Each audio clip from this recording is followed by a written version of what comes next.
We've got some orange peel and dirt in this clear coat, and in this video we're going to show you how to sand and buff it out.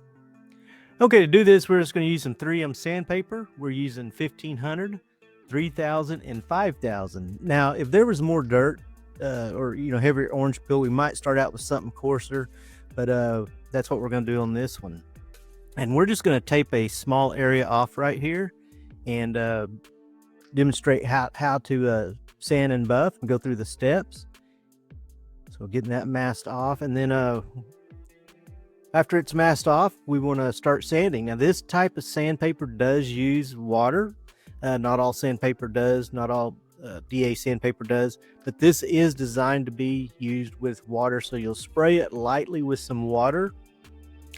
Okay, so I'm gonna spray it with just a little bit of water, and then I'm gonna get my 1500 on the DA, and then I'm gonna start sanding it. Again, I'm gonna go one direction, sand it, and then go the other direction.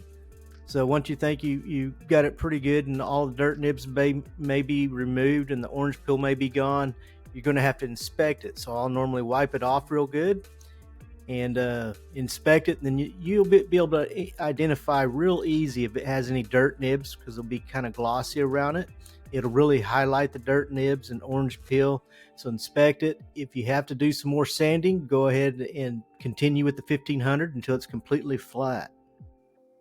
Once you have all the dirt nibs removed with the 1500, everything looks nice, you don't see any highlights, then you can move on to the 3000.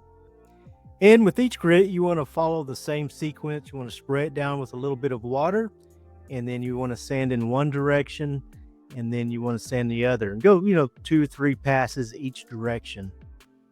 And in between each step, you want to clean and inspect it, make sure everything looks good before you go to the next grit. And we're going to go ahead and go to the 5000. That'll actually start your polishing. It does save on some buffing. May not be necessary to use 5000. I'd rather sand than polish, but the 5000, and I think that there's an 8000 now. They are expensive. You could get by with just using 3000 and using the polishing it from there. But if you want to have less issues when you're polishing, go ahead and go a couple passes, follow the same sequence with this 5000. And remember, we're prepping this panel to have it show quality, completely flat like a show car. But keep in mind, if you was doing this to match a OEM paint job, you might want to leave some of that orange peel in there, because there is some texture that is on the OEM paint job.